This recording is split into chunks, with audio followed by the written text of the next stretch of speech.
You know, personally, I like to disconnect the battery. Gives the less chance of having any problems when you're disconnecting electrical. And then it could also, if we disconnect the positive cable too, it'll reset the check engine light, so when we turn it on, we've got a fresh start.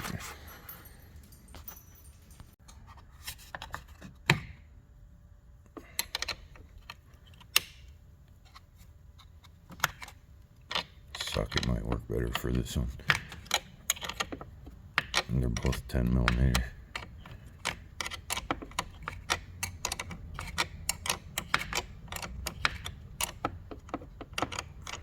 Socket would definitely do better.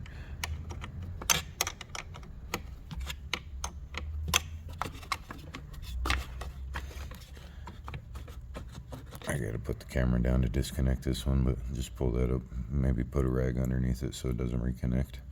So I just set a rag underneath it, that way it doesn't reconnect to it. This will give the computer a few minutes to reset, and it'll take the check engine light off. That way when we start it, we've got a fresh start. First thing you want to do, of course, is remove the engine cover. Now, your VVT Solenoids, you've got two. There's an exhaust and an intake. The intake is up front here next to the intake manifold, of course, and then the exhaust is going to be right back here next to the exhaust manifold. They have little clips on them that you got to kind of pull up on, so you want to be really careful not to break those. You just pull up, and they get really fragile sometimes. And then you can do the same thing over here.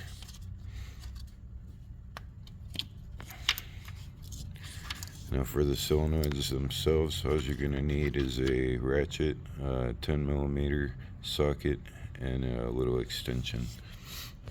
Alright, so for the intake, we've got one 10mm bolt that's down here, and then we'll pull this out.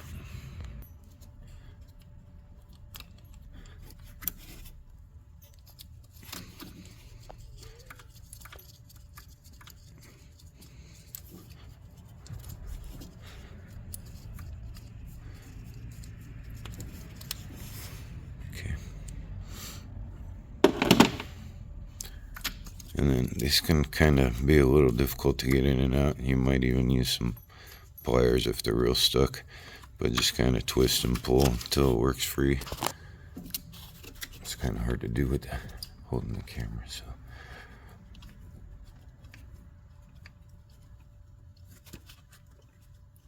Yeah, I might actually get some pliers for this one. Hang on. Okay, so just gonna use some pliers. Hopefully this will give me enough grip because of its location where it's at. You can pull that out. Yeah, there we go. So I just pull that on up. So make sure you compare your two. If you pull both the intake and the exhaust ones out at the same time, make sure you're paying attention to the connector on which goes on which side, because the other side has a different connector. It points up, so it's not like this one. So make sure you're using the right one. You're going to do a little oil around the seal here for installation. And then here's your part number.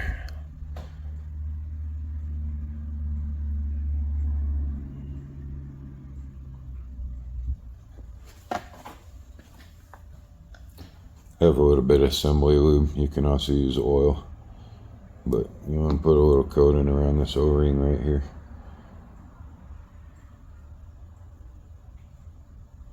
And then I just kind of hit these up a little bit too.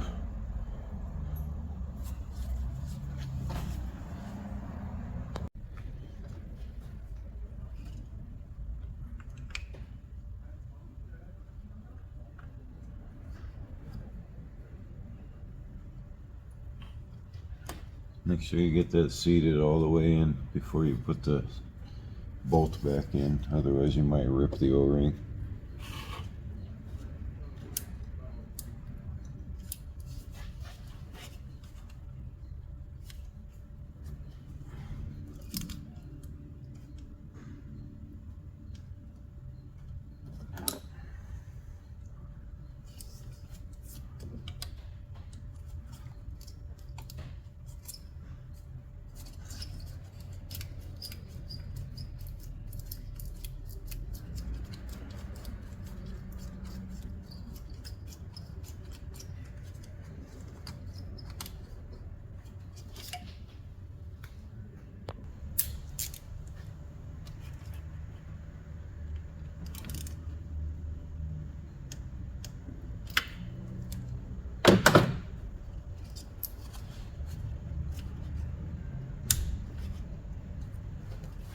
Okay, and then we're going to repeat the process for the back side. I won't be able to video that one as easily. So your backside one is down here. Really kind of hard to show you this, but the bolt for it is going to be right in between the manifold and the sensor. It's right here. I can't show you very well, I'm sorry.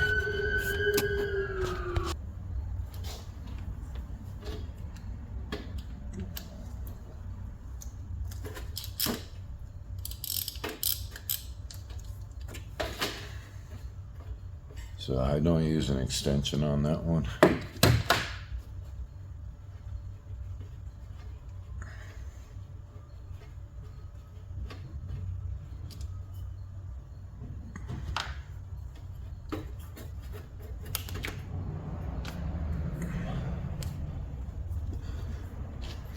And there you go. They drip oil, so good idea to keep a rag on you maybe. Okay, same thing with this one. I already lubricated it with a little bit of oil, but make sure you put some oil on that seal. And then, like I said, I like to do these little metal rings too. This one came with a bolt, so we'll make sure to use the new bolt that it came with. Let's switch that out. Here's the part number for this one.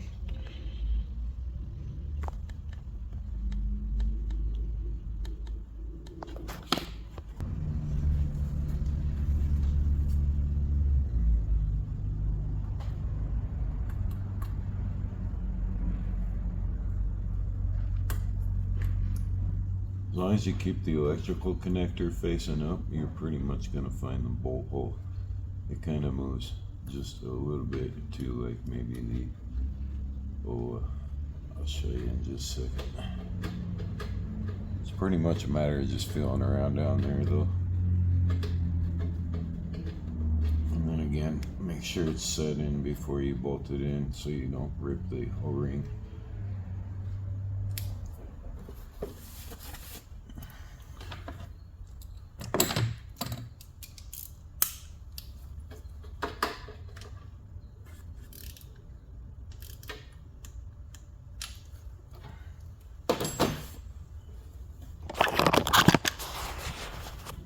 So if you put it kind of leaning a little bit that way, you'll be able to line up the bolt hole. The bolt hole again is right there. You can feel it too with your fingers. It's kind of got a little notch to it. And just go ahead and reconnect your electrical connector. Make sure it's locked in. We'll go ahead and reconnect the battery. Start with the positive cable first.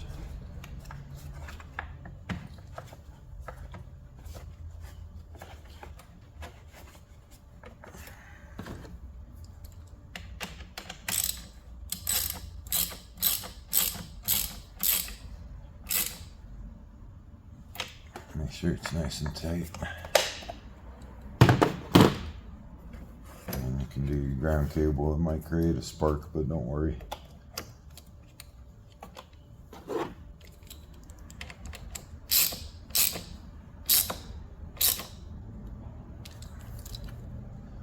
Do a little wiggle, make sure it's on tight.